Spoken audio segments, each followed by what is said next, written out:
Hey guys, welcome to another episode of Similarly Different in celebration of this new segment that I announced to you guys in the first episode of this season. I wanted to do a roundup of different submissions because we actually have been getting a lot of submissions and I wasn't expecting it, of some similarly curious questions. And again, I am not a professional, but you guys want to know my opinion?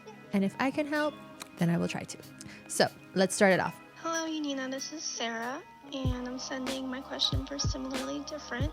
I want to know how you deal with growing apart from a friend, either someone that you met from when you were really young or just someone in college or in school that you met, and how you handle when the relationship kind of changes and evolves into something different. I feel like that's been one of the hardest parts of being an adult, is realizing that all relationships don't stay the same, especially as people get into relationships and move. How do you keep the relationship going or accept when it's not the same that it used to be? That's hard because I actually had that even recently happen with, I feel like, one of my childhood friends, and we went through the test of time of after high school still being friends. And I think you have to give yourself grace if nothing went wrong. Give yourself grace that people grow apart and it's normal for you to be fond of the relationship and the memories, but grow through it. I think especially sometimes it's hard if you're not really open to new friendships or haven't met that connection of friendships or closeness with the new people in your life. And I think it's okay to mourn, and I think it's okay to go through the feeling of things. You know, I've had friendships end because of miscommunication. I've had friendships end because we're in different parts of our lives and we just don't align. And there's this saying that if somebody is your friend after 7 years, they're in your life forever. And I don't know if that's entirely true anymore, because even sharing my experience, I had a friend since high school and we went through the test of time. And more recently, we just have such different lives that I feel like every time when we would call to catch up, we wouldn't relate. And I think that transparently, she really doesn't care about my lifestyle and the things that are like around me. And while I may care to hear about her day, she may not think that I'm interested in it because our lives are so different. She's a school teacher and I'm in entertainment, and I'm like in the hustle and bustle and everything. And little by little, I just noticed that our calls started becoming less, and I was fine with that. What I think for me shifted, which could be what's happening in your situation, is that after my birthday, the calls stopped and nothing happened. Like nothing major happened. It wasn't a disagreement. It wasn't an argument, nothing. And then I remember I tried to reach out via social media 1 or 2 times because I have known to be an overextender and overgiver. So in that, I try not to do too much now in my adult life. And if you feel that way, like you've already tried to make the relationship work, I wouldn't suggest for you to keep trying. But in a relationship of any sort, whether it's romantic or friendship, it's about a plus and negative, and it's also about how many deposits are you doing into the relationship, right? So if you're creating all the deposits in the sense of, if you guys are only communicating because you're the one calling, you're the one texting, you're the one reaching out always, after some time, I think it's healthy.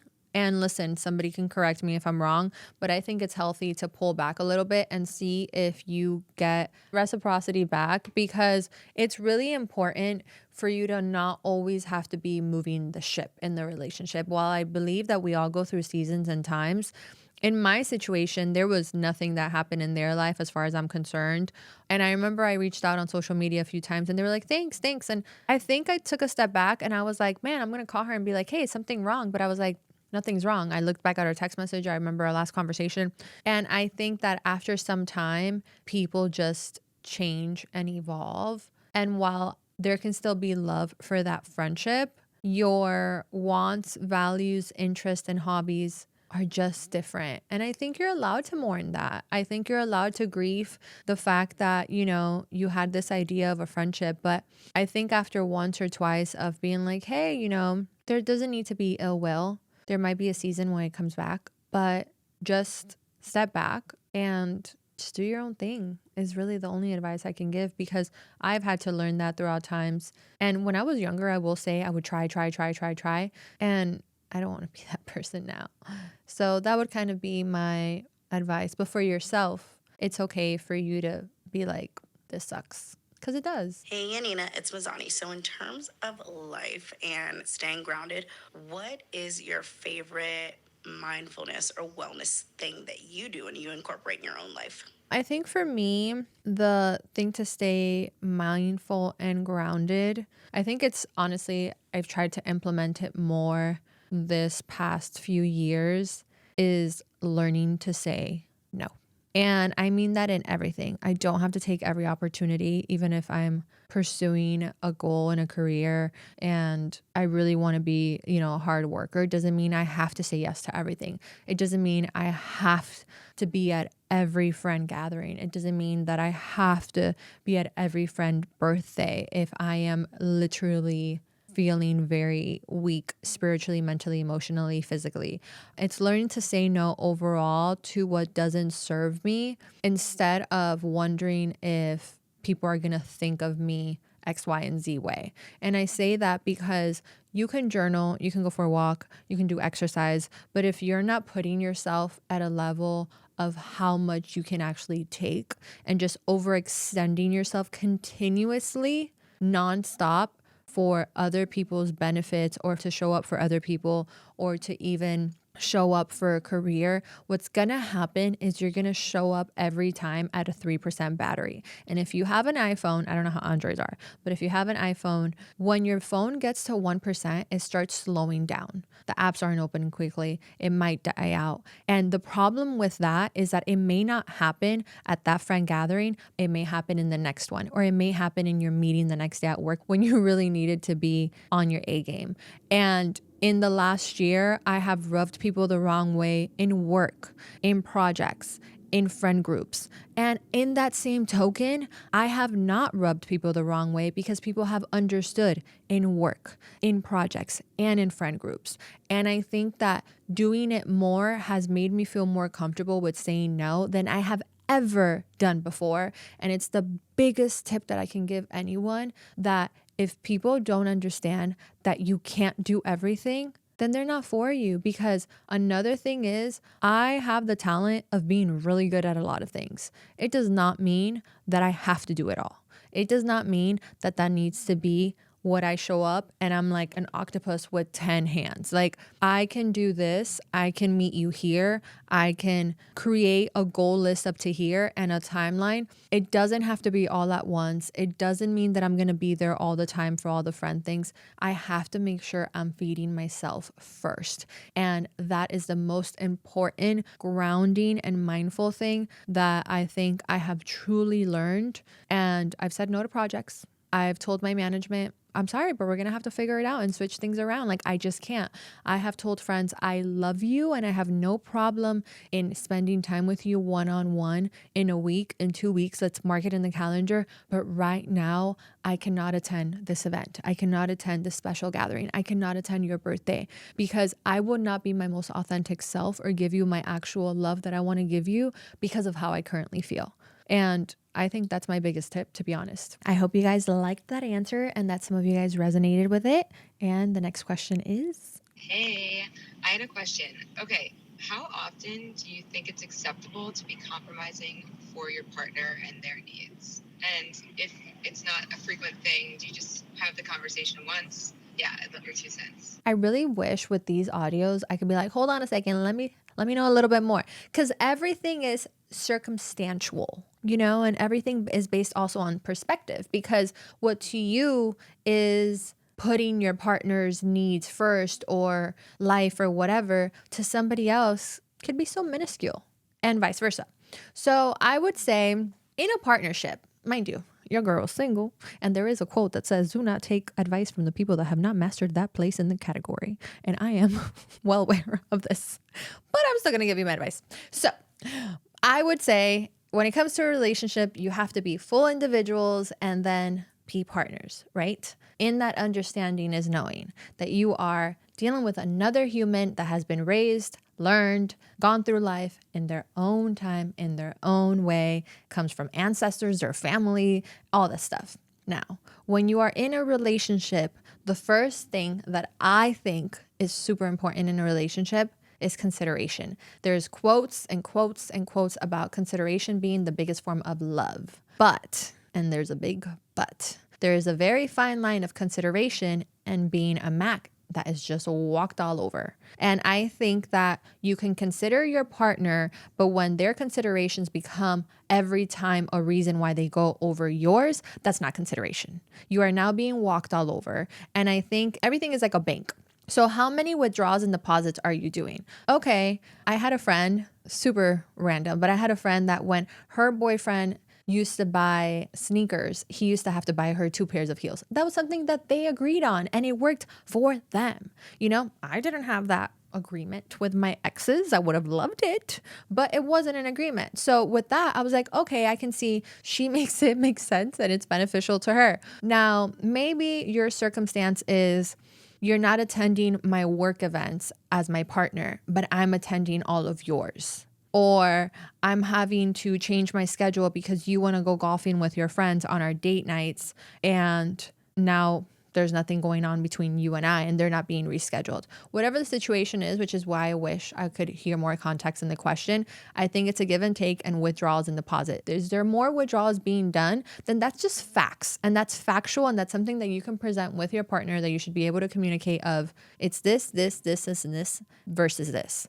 If it's unbalanced, it's not going to work in anything, whether it's communication, whether it's dates, whether it's showing romance, whether it's sex. Like if there is too much lack in one side than the other, there is an imbalance. And what it comes down to is, I think, understanding the partner you got into. So if you're dating a professional soccer player and you are on the way to be a wag and you're wondering, why can't we have a date night every Tuesday like I had with my ex-boyfriends? Girl, you better be honest with yourself about the kind of person you're dating and how you're always going to be the secondary and they're always going to be main character energy and their career is always here, here, here. And I'm only using that example because I was watching a show called Undercover Love about like these professional soccer players. It's kind of cheesy, but anyways, so ADHD. But if you're dating regular Joe with a job and the circumstance that is continuously happening is that you're sleeping over and he's never sleeping over your house, which means you're having to wake up earlier to drive back home, to get ready, to go to work. I think that is a normal conversation to have. Listen, I get it. You have your schedule. You have your way of waking up. But homeboy, so do I. And I would love to wake up and not have to drive double or triple the time to work. I would love, what does that mean? Does that mean that you get a drawer? I don't know. Maybe you need to get a drawer. Does that mean that you guys split the weeks? Because for me, a red flag would be, well, then don't sleep over that much. I'd be like, excuse me, so you don't want to cuddle? What's going on? But I think that everything is able to be talked about, especially in a romantic relationship. You guys should be able to communicate. And when it comes to it, I always bring it back to remove the emotion away from it. What are the facts? If the facts is that you're doing a lot of deposits and there's no withdrawals, let's talk about it. And that's my little advice. And we have time for one more. So let's get it going. Hi, Yanina. Me and my boyfriend have been together for 8 years, which I know is a really long time. And by this point, we should have like trust, like little kinks figured out. And like we should have all of our kinks out by now. But things seem to keep popping up. And for example, this has never been an issue in the past, but all of a sudden my work dynamic has kind of changed. And I'm constantly surrounded by like not just men, but like also cute men, and I can tell that my boyfriend has kind of had a shift of heart in regards to my job. To the point, we've had conversations. We are good at communicating. He's good at telling me when he's, like, hey, it's probably not even a big deal, but I am feeling insecure. But it's just come to this point now where I'm considering, like, should I even do this job anymore? Because I just know the way it makes him feel. At first response, it would be like, heck no, I would never quit a job for, like, a guy. But at the same time, he's an actor, and I don't like the idea of him, like, making out with girls or this or that. And it would be, like, a huge deal if he ever quit his job, I would be so thankful. So it's almost like we're kind of in the same boat, and it's almost creating this double standard, because if I want him to quit his job and he wants me to quit my job, are we just not meant to be? Y'all can be homeless.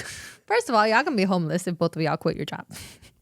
So I completely understand where she's coming from in the sense of being in the entertainment industry or around a lot of the opposite sex.